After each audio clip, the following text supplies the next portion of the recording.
You've probably heard of the Beach Boys. I would guess pretty much everybody has. But I want to give you a kind of a quick summary of the stuff that I found about them. There is a lot that's been written about them. If you want to dig in more, do go looking.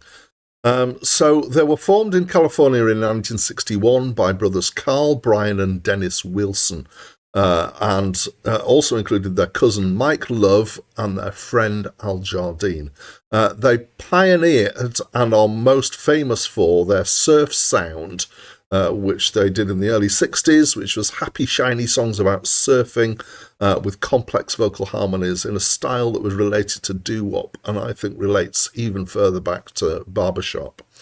Then the Beatles happened and the so-called British invasion, at which point the popularity of surf music waned. And although this is a bit of a simplistic view of what happened, the Beach Boys attempted to keep pace with the increasing complexity and maturity of pop that was emerging out of that.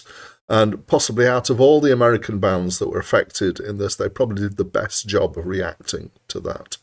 There's been, in the years since, a lot of toing and froing, arguments between members, changing level of involvements, a few member changes, friendship with Charles Manson that went sour, involvement with the same Indian guru as the Beatles, and of course they released Pet Sounds, which is one of the most celebrated albums of all time and certainly one of the most innovative of its time.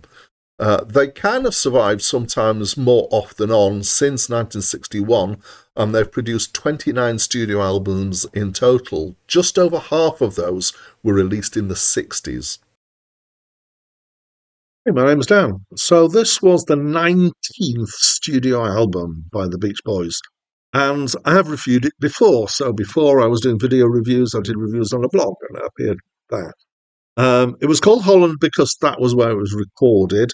When it was released originally, it was bundled with an EP called Mount Vernon and Fairway (A Fairy Tale), which is not part of this review. And this album is post-Pet Sounds. I think everything with the Beatles kind of hinges, not the Beatles, the Beach Boys, hinges around the pivot of Pet Sounds. And mostly they're trying to be interesting occasionally in a kind of, well, maybe not quite in a Pet Soundsy kind of way. It's quite varied in style. It could be compared to other contemporary pop rock. So, name check things like the Moody Blues, Cat Stevens, Elton John, that sort of thing. It's at the lighter end of the rock spectrum. There are flashes of pop feel, but it's not very dominant. There's kind of almost folky feel at times, and it's mellow and contemplative at times. You can tell that at this point in their careers they've generally got beards. Is that kind of music. Sometimes they use the signature Beach Boy harmonies, and when you hear it, you kind of go, "That's the Beach Boys." But the central theme for this album is a 3-song suite called California Saga. So normally I like extended things like this and suites and long tracks that have multi-parts to them. Unfortunately, I found this particular one to be somewhat enforced. So I think it's possible that this is as a result of it aging.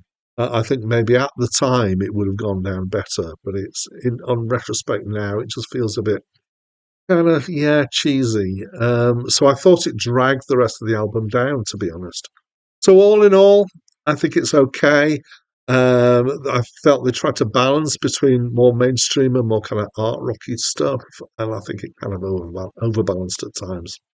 I always feel when I'm reviewing the Beach Boys that I'm going to get shouted down by some Beach Boys fanatics, because I know there's some people out there who absolutely love these guys.